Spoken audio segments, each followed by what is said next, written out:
Bom dia mesmo, tudo bem? Como vai você? Graças a Deus que nos dá a vitória. Como diz o salmista Davi, eu deitei, dormi, acordei porque o Senhor me sustentou. São 5 horas da manhã, meu nome é pastor Humberto Leles.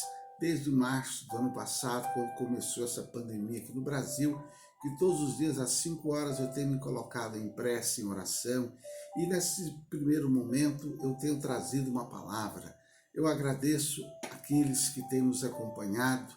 Em nome de Jesus, um abraço para você que está aí comigo nesta hora e para você que no decorrer deste dia, ou à tarde, ou à noite, ou algum outro dia, estará acessando esta palavra. Esse é o canal Leles. Compartilhe acerca deste canal.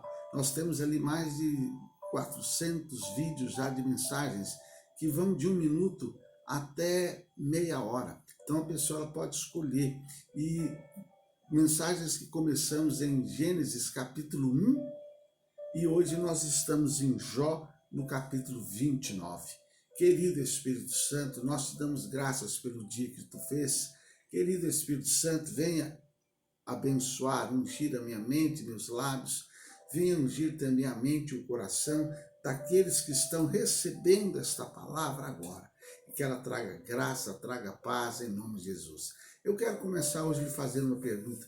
Você tem saudade do passado? Você tem saudade da sua infância? Você tem saudade da sua mocidade? Outra coisa, você tem saudade do tempo antes desse coronavírus? Quando você podia ir para a praia, ir pescar, fazer seu piquenique, visitar os passeios, os shops, os lugares turísticos da sua cidade, juntar sua família. Ainda ontem eu tive a oportunidade de estar com a minha família no shopping, foi liberado aqui em Curitiba, lógico, com os devidos cuidados, máscara, gel e o número de pessoas no local, e estava bem movimentado o shopping. A gente nota que o pessoal estava com aquela saudade de ali estar, né? E quantas às vezes tem conversado acerca do passado? Pois é isso, queridos, que nós vamos ver no capítulo 29 de Jó. Ele falando acerca do seu passado, de como Deus era com ele. Jó agora, ele estava com uma enfermidade, que ia das plantas dos pés ao alto da cabeça, onde ele tinha que pegar um caco de telha para se coçar. E ele começava então a trazer à sua memória aqueles tempos que Deus era com ele. Então, ele fala assim, quem me dera ser como eu fui. O versículo 2 diz assim, ó, quem me dera ser como eu fui nos meses passados, como nos dias em que Deus me guardava. Ele estava achando que naquele tempo Deus estava guardando ele. Talvez ele pensasse que agora na enfermidade Deus não estivesse com ele. É assim que muitas pessoas às vezes pensam, acham, acreditam que Deus é com ele nos momentos áureos, que ele está com vida, saúde, disposição. Mas eu quero dizer para você, Deus é Deus. Mesmo quando você está triste, mesmo quando você está desempregado, mesmo quando você está sem dinheiro, mesmo quando você está com dificuldade, Deus é Deus, Ele está contigo. Certo, queridos? Então, ele lembrava daquele tempo que Deus era zeloso. E ele lembrava, queridos, de quando a presença de Deus resplandecia em seus caminhos, protegendo das trevas. O versículo 3 fala, quando fazia resplandecer a sua lâmpada sobre minha cabeça, e quando eu pela sua luz caminhava pelas trevas. Ou seja, mesmo em tempo de trevas, ele entendia que a luz de Deus brilhava na vida dele. E ele diz assim também, e dos dias em que tinha vigor e uma vida repleta de bênçãos, era como se nesse tempo ele pertencesse a um grupo seleto de amigos de Deus. No versículo 4 ele diz assim, como fui nos dias da minha mocidade, quando o segredo de Deus estava sobre a minha tenda. Olha aí, ele sentia uma intimidade com Deus, que Deus estava ali na tenda dele, na casa dele. Ele sentia o poder, a bênção, a graça de Deus. Jó se lembrava da felicidade de ter os seus filhos, porque nessa batalha agora que ele enfrentava, os 3 filhos dele morreram, a casa caiu em cima deles. Então no versículo 5 ele diz, quando o Todo-Poderoso ainda estava comigo, olha só, porque agora ele estava doente. Ele sentia como se Deus não estivesse com ele. Então aqui ele diz, quando o Todo-Poderoso ainda estava comigo e os meus filhos em redor de mim. E da prosperidade simbolizada pelo leite e pelo azeite em abundância. O versículo 6 ele diz, quando lavava os meus passos na manteiga e da rocha me corriam ribeiros de azeite, ou seja, ele era um homem próspero. Ele era um homem rico, só que ele não sabia que depois dessa tempestade, ele iria se tornar o homem mais rico da face da terra naquele tempo.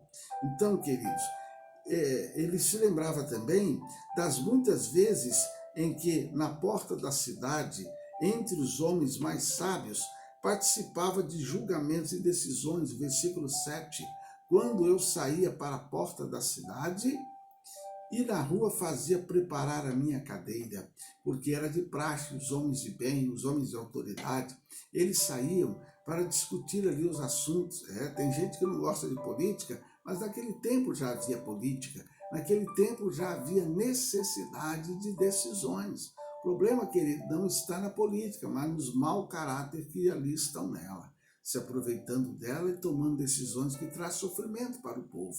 Mas você vê que o Jó aqui, esse preparar sua cadeira, mostra, ele era um homem que tinha uma certa autoridade na cidade. Era um homem que as pessoas procuravam a ele para receber dele conselhos e seguiam esses conselhos. E nos diz assim, continuando aqui, e ainda de quando conquistava a honra, a tal ponto da sua simples presença fazer os mais jovens se retirarem, os mais velhos se levantarem, os príncipes novos e governadores fletirem bem no que iam falar. Gente, olha só, você está vendo? Ele era uma autoridade, de forma que quando ele chegava, os jovens saíam.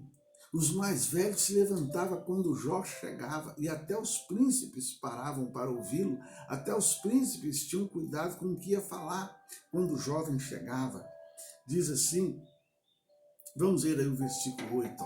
Os moços me viam e se escondiam, e até os idosos se levantavam e se punham em pé.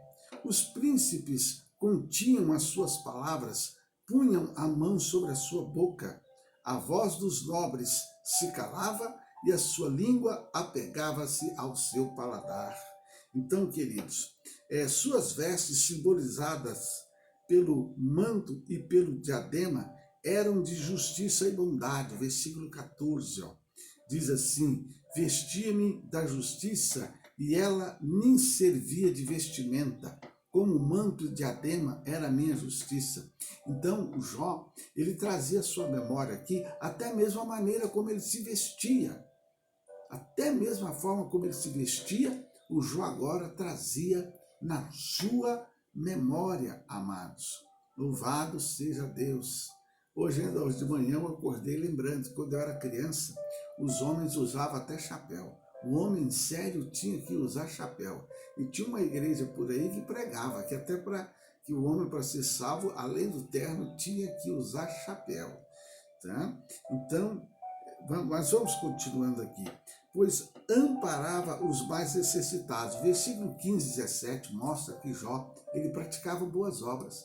Ele ajudava o cego, ele ajudava o paralítico, ele ajudava os necessitados. Diz assim, eu me fazia de olhos para o cego e de pés para o coxo. Dos necessitados era pai. Glórias a Deus. E as causas de que eu não tinha conhecimento, inquiria com diligência, e quebrava os queixos do perverso e dos seus dentes tirava a presa. Então você vê que ele era um homem de autoridade, ajudava os necessitados, brigava em favor dos necessitados, dos menores favorecidos, para você ter uma ideia. A boa reputação de Jó aumentava e seus conselhos e opiniões eram valiosos. O versículo 20 e 23 diz, a minha honra se renovava em mim e o meu arco se reforçava na minha mão. Ouviam-me e esperavam, e em silêncio atendiam ao meu conselho. Havendo eu falado, não replicavam. Então você vê aí, eles ouviam Jó. Jó falou, está falado. As pessoas procuravam ele para receber dele orientações, conselhos, e as pessoas acatavam as suas orientações. Às vezes tem gente que hoje em dia nem pede conselho, e tem gente que pede conselho, você dá, ela faz o contrário. Então Jó, o simples sorriso de Jó renovava o ânimo das pessoas. Olha, gente, que lindo, o versículo 24. Se eu ria para eles, não o criam, e a luz do meu rosto não fazia abater. Até o sorriso dele. Você já pensou que lindo, gente? Até o sorriso dele abençoava a vida das pessoas. Que bom que Deus levante pessoas assim. Nós precisamos de pessoas que possam sorrir, um sorriso sincero, e que só dela rir possa trazer graça, paz, leveza, esperança para a vida das pessoas. O versículo 25 diz, da sua boca vinha a direção para toda a sua mente. Eu escolhia o seu caminho, assentava-me como chefe, habitava como rei entre as suas tropas, como aquele que consola os que planteiam. Então, queridos, apesar da sua condição ter mudado, porque ele agora era doente, raspava-se até com telha, até a sua esposa disse para ele, amaldiçoa seu Deus e morra. E ele teve que confrontar seus amigos, dizendo, eu sei que meu Redentor vive. Queridos, na calamidade, ele se sentia abandonado por todos, mas Deus era com ele. O Jó estava se sentindo aqui, queridos, abandonados por todos. Na verdade, ele estava sentindo a presença, a falta até de Deus. Por isso que ele fala, Deus era comigo, me honrava, me guardava, mas Deus era com ele. Eu quero dizer para você o seguinte, como você está nesse período de pandemia? Talvez você ache que você não é o mesmo. Talvez você perdeu pessoas a quem você amava muito. Eu já perdi amigos no ministério. Nesse exato momento, eu tenho mais de um amigo de ministério enfermo com coronavírus. Alguns estão na UTI. Tem um que já está na UTI cerca de uns 60 dias, para você ter uma ideia, e um pastor jovem. Mas eu quero dizer para você que Deus continua sendo Deus. Deus continua sendo Deus. É um momento de angústia, de dor, aflição, cerca de 19 milhões aí pessoas desempregadas, muitos aí passando fome, sem ter o que comer. A tendência talvez seja aumentar, seja piorar, mas eu quero dizer para você que Deus continua sendo Deus. Deus era com Jó, Deus estava com Jó, embora Jó estivesse achando que aquele tempo bom havia passado, mas Deus era com ele. Eu quero dizer que Deus é com você, que o Senhor Jesus prometeu, eis que estou convosco todos os dias até a consumação dos séculos. Querido Espírito Santo, que essa palavra vá de encontro à necessidade do teu filho e da tua filha, e que ao ouvir essa palavra, que eles possam receber graça, paz, cura para a sua alma, livramento, e que eles possam sentir o poder e a presença do Senhor com eles, em nome de Jesus. Queridos, compartilhe essa palavra, porque ela vai trazer graça e paz para muita gente. E que o amor de Deus Pai, a graça do Senhor Jesus, seja com todos vós. Olha, um beijo no teu coração.